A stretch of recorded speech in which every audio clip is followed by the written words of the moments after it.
Maraming car enthusiast na may hilig sa mga malalaking sasakyan, pero meron ding may hilig sa mga cute at small cars. Kasi ang mga sasakyang ito, madaling i-maintain, madaling linisin, at magandang first car para sa mga bagong drivers.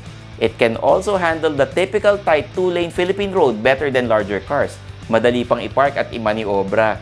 Hi fans, I'm Stanley Chi, your host for Philkotse Top List, Top 10, Hit List, at paminsan-minsan may mga quick look at car reviews rin akong ino-host. In this episode, we'll talk about the 8 small hatchbacks you can buy in the Philippines.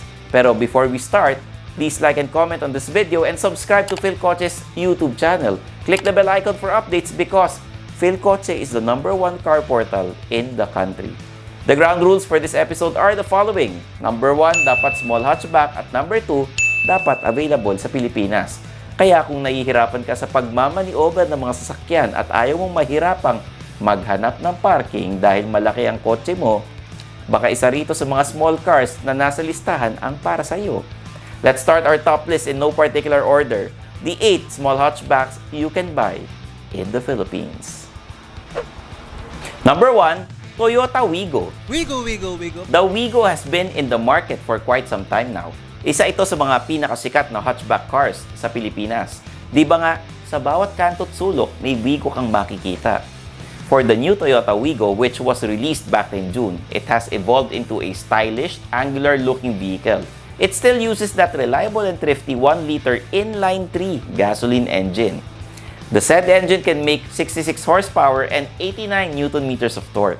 Available transmissions include a 5-speed manual, and it's also one of the few in its class that uses a 4-speed automatic torque converter. The WIGO TRD-S is of course the top-of-the-line trim, and it bears a lot of unique exterior pieces that makes it stand out more. At kung naaalala ninyo, ni-review ko na tong sasakyang to, di ba? TRD.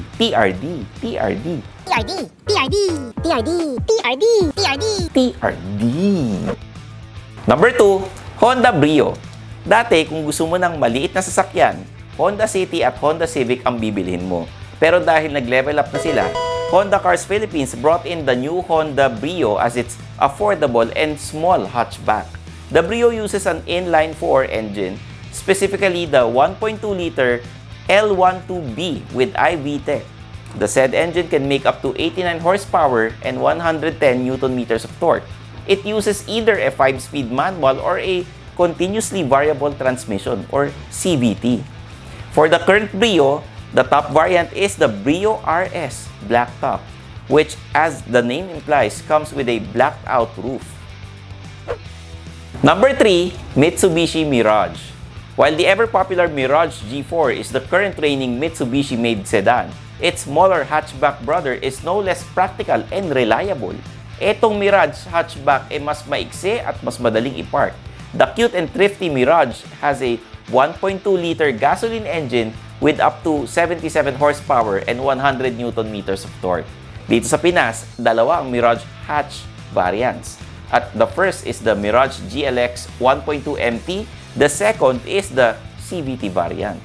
Astig! Number 4, Kia Picanto. Isa sa mga sikat sa paggawa ng mga small cars ay ang Kia. Naalala niyo pa ba yung sasakyan nilang Kia Pride? The Kia Picanto is now in its 3rd generation and is a great daily driver, especially on tight Philippine roads. The Philippine spec Picanto has 2 engine options. The first is the 1-liter gasoline, which can produce up to 66 horsepower and 95 Nm of torque. The more powerful one is the 1.2-liter gasoline engine that can make up to 83 horsepower and 122 Nm of torque. For transmissions, the Picanto either has a 5-speed manual or a 4-speed automatic torque converter. Number 5, Chevrolet Spark. Sitting in as Chevrolet Philippines' smallest model is the Chevrolet Spark. Like the rest of the cars on this list, it's small, practical, and fuel efficient. Under the hood, the Spark comes with a 1.4-liter inline 4 engine capable of making up to 98 horsepower and 128 Nm of torque. The Philippine spec Spark either has a 5-speed manual or a CVT. Number 6, Suzuki CELERIO. Slotting in between the S-PRESSO and the Swift is the Suzuki CELERIO. It's a bit wider than the S-PRESSO, but surprisingly, it has more default trunk space than the larger Swift at 254 liters. Para ito sa mga may maliit na pamilya. Kasya ang kids at ang kasambahay sa sasakyan. Propelling the Celerio is a 1-liter gasoline engine capable of making up to 67 horsepower and 90 Newton meters of torque. Like most cars on this list, the Celerio is a front-wheel drive car. It uses either a 5-speed manual or a CVT. Number 7, Suzuki S-PRESSO. Dahil wala ng Alto 800 sa Pinas, ang pinakamalit na sasakyan ng Suzuki ay ang S-PRESSO. Pero kahit na malit ito, it offers one of the highest driving positions for a city car. 180mm ground clearance lang naman. It also aids when dealing with rough roads and poorly maintained paved roads. Under the hood, the S-PRESSO has a 1-liter gasoline engine that delivers 67 horsepower and 90 Newton meters of torque.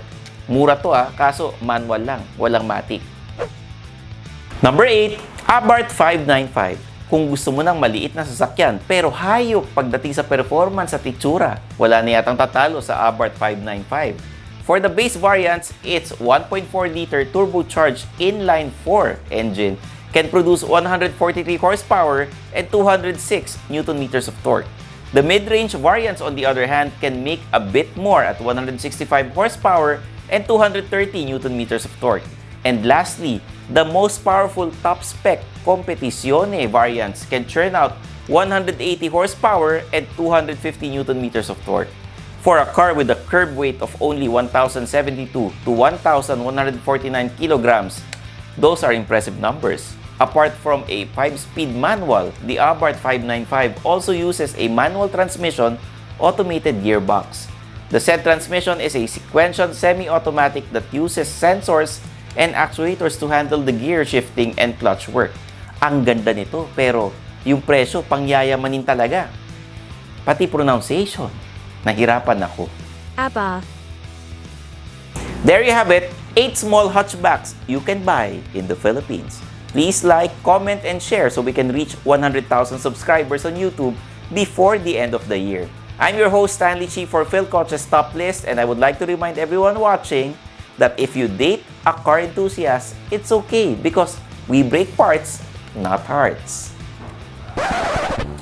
Eto na naman tayo sa most requested segment ng mga car videos ko. Stanley Chi reads mean comments. Umpisa na natin. Philkotse is not the #1 car portal in the Philippines, and you, sir, are not funny, not even the slightest. Congratulations! Dahil nakasali ka rin sa mean comment segment ng videos namin. Thank you for supporting our channel. Okay, susunod.